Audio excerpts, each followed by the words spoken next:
Salam Ada Talks. Kembali lagi di segmen Off the Track. Kali ini saya baru dapat berita kalau Mattia Binotto telah mengundurkan diri dari Ferrari. Bos yang bisa dibilang penuh dikritik oleh orang-orang, mengingat ya kita tahu sendiri lah, banyak blunder-blunder, banyak apa gitu segala macam blunder-blunder ya, liabilitasnya Ferrari di tahun ini. Memang Binotto ini banyak kritikan yang pedas yang dikeluarkan oleh semua orang di seluruh dunia. Oke, sebenarnya Mattia Binotto ini pengajak karya yang bagus di Ferrari. Dia sudah hampir 3 dekade di Ferrari.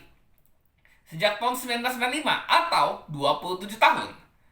Tapi, dilihat dari persepsi orang-orang di seluruh dunia, termasuk Indonesia, banyak orang menganggap Ferrari gagal sejak 2020 karena Binotto.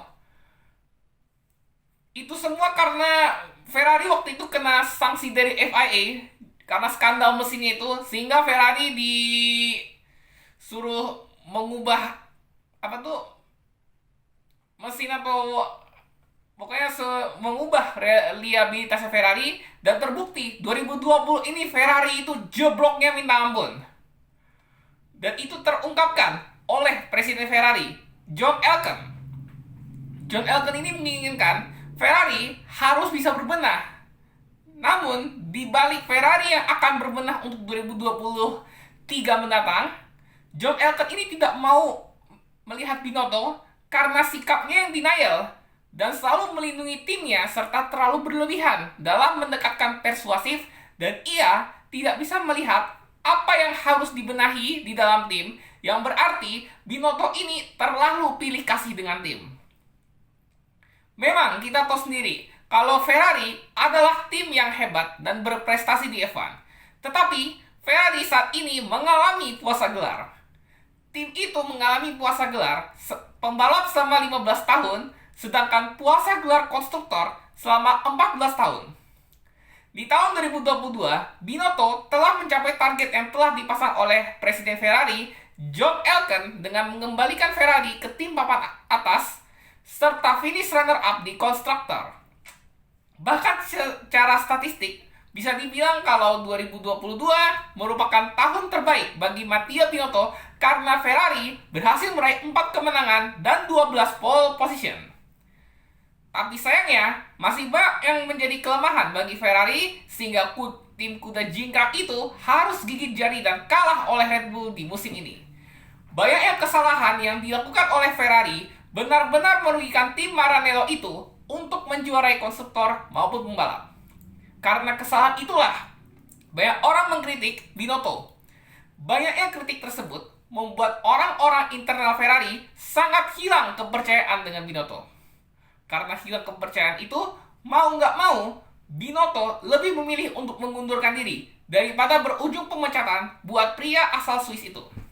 Cuma, apa kedepannya jika Ferrari tanpa Binotto?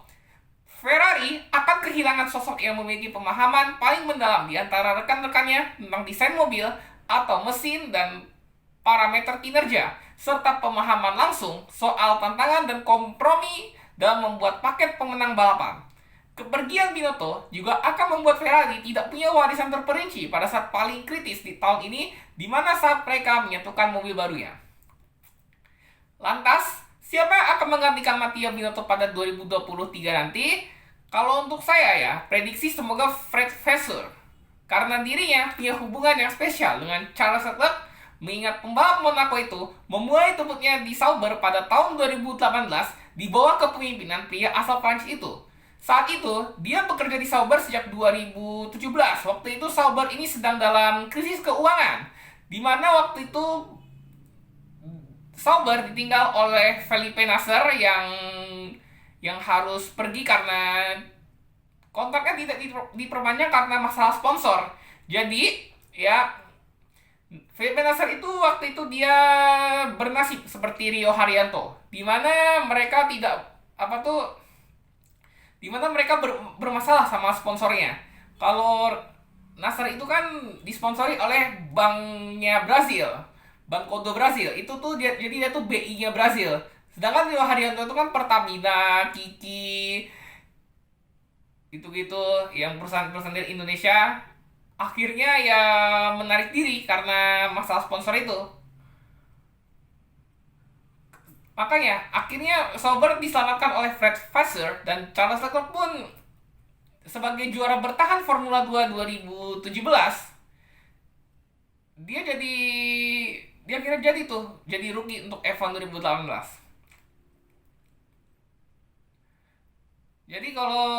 Jadi semoga aja Fred Vasseur yang bisa menggantikan Charles Leclerc. Serta kalau untuk Andreas Seidel, Christian Horner, serta Ross Brown, saya nggak setuju. Karena untuk Seidel itu dirinya sudah menolak. Jadi dia akan bertahan di McLaren. Lalu Christian Horner bisa membuat Red Bull jeblok. Karena tanpa Horner Red Bull bisa menurun, sama kayak si Tommy McKinnon. Tanpa McKinnon, Mitsubishi bisa mundur kalau di rally. Serta Ross Brown, karena dia kan sudah pensiun dari F1, jadi dia tidak mungkin bisa balik lagi ke Ferrari seperti dulu-dulu, waktu eranya Michael Schumacher. Jadi kesimpulannya, apakah Binotto layak out? Ya, sangat layak out, karena internalnya Ferrari sudah mulai hilang kepercayaan dengan pria asal Swiss itu. Jadi ya, semoga Ferrari makin berbenah lah, bisa minimal ya harus bisa balik ke papan atas. Bahkan kalau perlu ya, kalau untuk menghentikan puasa gelar itu bagi saya cukup bagus lah buat Ferrari. Itu emang udah nilai plus. Semoga aja kalau Ferrari bisa seperti ini ya, itu persaingan F1 yang makin menarik.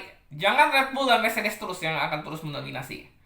Jika ada update yang panas lagi di F1, saya akan ulas itu di Off the Track episode 3. Oke? Thank you for watching.